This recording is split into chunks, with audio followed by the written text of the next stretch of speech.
Welcome to Chapter 5. This is where we're going to talk about your one thing, where it all boils down to execution. It's extremely important for you to focus and prioritize on what matters. In this business and in life in general, there's no shortage of distractions and things that'll make you run around. But it's extremely important for you to focus on what is actually going to propel your business forward. That priority drives everything else, and extremely important for you to execute day in and day out. Now, in business, not all tasks are created equal. What I like to tell all my agents is it boils down to only your revenue generating activities. You should be focused on doing lead generation, lead follow-up, appointments, showings, and offers. These are the things that actually generate you money.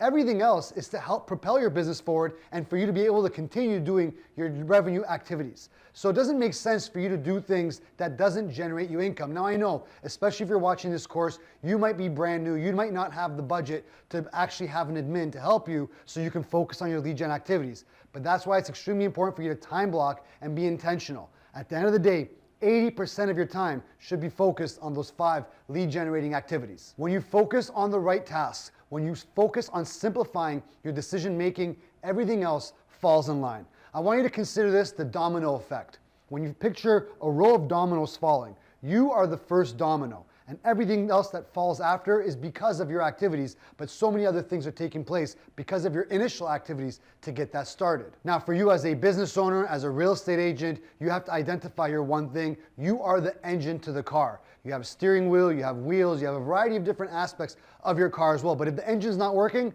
if it's not propelling the business forward, nothing else is going to help. As I mentioned, your core focus should be your revenue generating activities. Now, your one thing is going to evolve. If you're a brand new agent, you're going to focus 80% of your time on lead generation. And as you mature in your career, you might spend more time on lead follow-up. As you continue to get better, you might hire more people that they're going to focus on lead gen and lead follow-up, and you're going to go exclusively on appointments. It's all going to be dictated by what you decide you want to create, and you have to execute day in and day out. As everything else that we're going to talk about in this course, it is fluid. There is no one size fits all. It is something that's going to continue to evolve as your career continues to grow. Now, if you started out, you might not have the budget to actually hire somebody to help you do this. That's fine. We've all started there. I've been there as well. But you have to be very intentional with your time. Monday to Friday, 9 to 5 should be focused on your revenue generating activities. You should not be focused on picking up a lockbox, dropping off a sign, and running around when you have much more important things for you to do. It drives me crazy when somebody tells me, oh, I've been so busy, and they list me everything that they've done for that week, and not one of them is actual revenue generating activity. All they've done is administrative work. You're not propelling your business forward. You're being reactive at that point. So it's extremely important to be intentional with this and to identify the things that actually make you money and keep doing it over and over and over again, and then figuring out different ways and systems to be able to help you on the back end stuff. Now, steps to identify and commit to your one thing. Like I said, your one thing is going to change. My one thing when I first got in the business 20 years ago is very different than the one thing for me right now. And you have to ask yourself, what do I need to do to move my business forward? For sales, is your one thing prospecting? Is it marketing? Is it content creation? Is it reaching out with your database? For everybody, it's going to be a different answer, and that answer is going to continue to evolve. If you look within and you say, hey, I've got a database of about 40 people, that's great. You start off with a database, but at the end of the day, you know that that database is not big enough. Your one thing should be focusing on lead generation and adding more people to that database. If you have a database of 2,000 people, you might focus on your one thing being reaching out to your database, staying top of mind, and providing them value. If you've got a large database, but you've also got a large team helping you, you might decide that your one thing is going to be to create content so you can reach even more people. As you grow, your highest and best use is going to change. To be efficient with your time, you have to really focus in on your highest and best use. As real estate agents, this should come natural. If you have a piece of land that you can build a plaza on it, you wouldn't sell it for the price that you would for a piece of land that you can only build one property. You would sell that property for the highest and best use. And the same should be said for your time. If you're generating $150, $250, $500 an hour with revenue generating activities, you should not be doing $20 to $30 an hour activities doing administrative work. It doesn't make sense. You're wasting money by not being productive. Now, we need to prioritize revenue generating activity because again, without this, your business is going to stagnate. Revenue generating activities is what propels your business forward. So as I mentioned earlier, there are 5 different revenue generating activities for any agent anywhere in the world. That's lead generation, touching base and finding people that might want to utilize your services. lead follow-up, staying top of mind with your database, appointments, going on a market evaluation or a buyer representation meeting, showings and offers, negotiating on behalf of your clients. These are the only 5 tasks that actually put more money in your pocket. You should be spending a very large amount of time focused on all 5 of these activities, and the ratio of where you're going to be spending your time is going to be dictated as where you are in your career. Again, if you have nothing to do, you have no appointments to go on, you have no showings to take clients on, you have no offers to negotiate, the only 2 things you can control is lead gen and lead follow-up. But at the end of the day, you have to be cognizant of what it is you're trying to accomplish and what you should be focusing your time on. Anything outside of these 5 core offers should be secondary, and it should be done either outside regular business hours, or better yet, leveraging out to hiring a virtual assistant, a full-time admin, listing coordinator, transaction coordinator, whatever it may be, to help you so you can focus on what it is that you do best. So next step is to create a plan of action. What does it look like to be a successful real estate agent that you're trying to become? A real estate agent who's very good at what they do is spending at least 3 hours a day on lead gen and lead follow-up in the mornings, and then in the afternoon is reacting to sign calls and going on appointments and whatnot. But you have to make sure that you're time blocking and you're making sure that you're executing every single day consistently. You cannot allow the business to keep you off track. You have to run your business and your schedule with dedication and consistency. You want to break down all the tasks that need to be done and identify, does this have to be done by me, or can I leverage this out to somebody else? You'll be surprised that when you list out 100 tasks, you're only going to have to do 5 to 10 of them, and the vast majority of them can be outsourced to somebody else. You want to systemize admin work. This is where the fulfillment that we talked about earlier comes into play. You have to have a checklist. You have to be able to give this checklist to somebody else to go out and execute on behalf of you, but at the end of the day, you're still going to make sure that they're executing properly. So one of your highest and best uses is going to be to make sure that the systems are going to be executed. So as your business evolves, you're going to be wearing a variety of different hats. The key is to identify what are the most important things that you should be spending your time on doing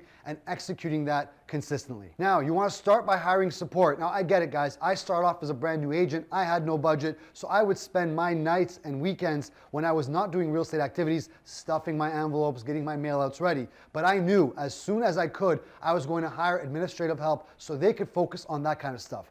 And the more you can get off your plate, the more you can focus on actually doing revenue generating work. You're not going to hire an admin so you can take time off and relax and just, hang out for the day. No, you're going to leverage your time, hire somebody to do $20 to $30 an hour work so you can do the things that get you paid $100 or more for that hour of work. It's all about leverage and executing consistently. So the key is systemize first and then outsource it. But you have to create the systems first. You have to internalize the systems. You have to know what you're expecting before you can hire out to somebody else to have them help you. You do not want to just have somebody come in your system and be like, hey, create this for me.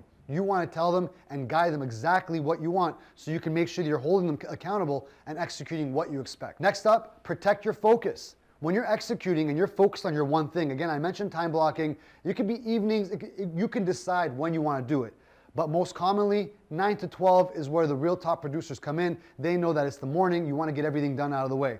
So where you got 9 to 12, whether you're going to 2 hours of lead gen, 1 hour of lead follow-up, it doesn't matter. At the end of the day, as long as you're focused on executing those specific activities, everything else will fall into place. And you're going to figure out what works best for you and your schedule and how you operate. Some people are night owls. I'm not telling you have to do 9 to 12. I'm saying you have to consistently look at your calendar and make sure that you're filling it up those hours with activities that are going to bring you income.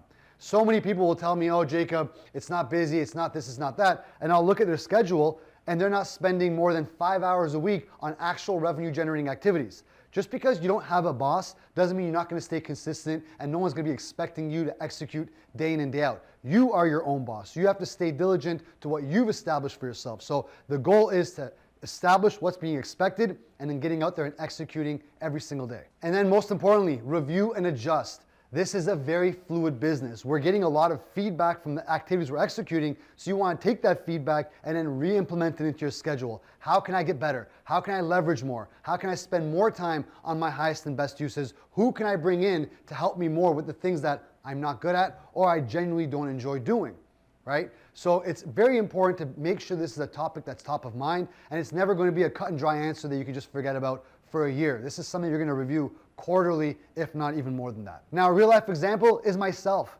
Guys, I was your typical real estate agent. I was a fly by the seat of my pants kind of guy. I was reacting to every outside influence I could, and I was always felt like I was trying to catch up. Eventually, I went to see Gary Keller at Mega Camp in Austin, and something snapped. I understood it. I'd heard it multiple times, but I was ready at that point in my career to really inherently understand what he was trying to say.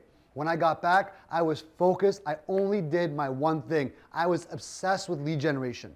I said, you know what, if I don't have any clients, if I've got nothing else to do, I didn't have a big budget, so all I did was focus on cold calling. I used to spend 8 hours a day just lead generating more and more and more. That was my focus. Now, we want to execute and make sure that we're making good use of our time, so you're always going to be focused on improving your results as well. You're going to make some changes to your scripting, whatever it may be. But at the end of the day, my time was focused on just generating leads. Eventually, my database grew. I started spending more time on following up as well as lead generating. As I started to grow, I ended up hiring people to help me because I was spending so much of my time with appointments and going for showings and writing offers. But at the end of the day, it had to start from the bottom level. It had to start with lead generation and being very intentional on what I was going to do day in and day out. So I was making sure that I wasn't letting my business run me. I would focus on my calendar. I would say, okay, 9 to 12, I was time blocking. I would execute religiously. Nothing would allow me to be distracted from my 9 to 12. If there was an appointment I just absolutely could not miss, I would replace, not erase. What does that mean? If you actually can't fulfill your time blocking duties, it's not that you just don't do it. You have to take that out of your calendar and replace it at another point so you can make up for it. And so I was making sure that I was doing at least 40 hours a week of lead generating activities day in and day out. My business exploded. Absolutely was life-changing in the first 12 months. My first deal that I closed was 11 months after I started lead generating consistently. And once I realized, oh my God, this is all I have to do to continue to gain traction, I stayed on plan and I focused on it day in and day out. Now, why it works? Because we're simplifying it and we're staying on point. Guys, this industry is full of distractions. There's no shortage of solutions that are going to help you avoid the hard work. But at the end of the day, there is no solution that's going to be able to help you skip all the nitty-gritty work that you've got to put in. All right? So when you simplify, when you focus on executing, if somebody gives me a task, I would always look within and be like, hey, do I need to do this or can I use leverage? Can I give this to a virtual assistant? Can I give this to my transaction coordinator to do? Because I have more higher and best use things to focus my time on. And it's not about ego. This is just about making sure that you're utilizing your time to the best of your abilities. So if you know the activities that you can do are going to generate you $150 to $200 or more, why would you do $20 an hour work? Now, there's so many agents out there that tell me, oh, nobody can do the admin work like me. That's your ego speaking, because I can guarantee you there's going to be somebody out there that will do it better than you. But at the end of the day, it's also thinking short-sightedly. You have to understand that there's going to be a lot of people out there that can do different tasks better than you can. And you want to go fast, go alone. You want to go far, go together. You need people to help you execute the things that A, are not your priority, and B, that they're probably better fit for it. I'm a high D personality. There's a lot of administrative things that I'm not naturally good at. Am I going to focus my time on improving my skill set on administrative work, or am I going to find somebody who's naturally really good at that and they're going to keep me in line and keep me in check and make sure that I'm staying organized? Right? So this is why it's extremely important to identify the necessary tasks so you can keep it top of mind and you can execute consistently. Now, to help you implement this concept, I've created 2 powerful tools. First is a productivity planner, a guided planner to help you identify your one thing, to set clear goals, and track daily, weekly, and monthly progress. And 2, an execution checklist, a step-by-step guide to break down your tasks, set priorities, create accountability. It also includes tips for time blocking, removing distractions, maintaining momentum. Now here's how to start focusing on identifying your one thing. Download that planner that I talked about earlier, and I want you to list every single task that you include in your business. Now there's quite a bit of them involved in the planner already, but if there's some that we've missed, feel free to add them. Then I want you to mark off the ones that don't generate you income. They're reactionary. They're the things that need to be done to make sure the machine moves forward.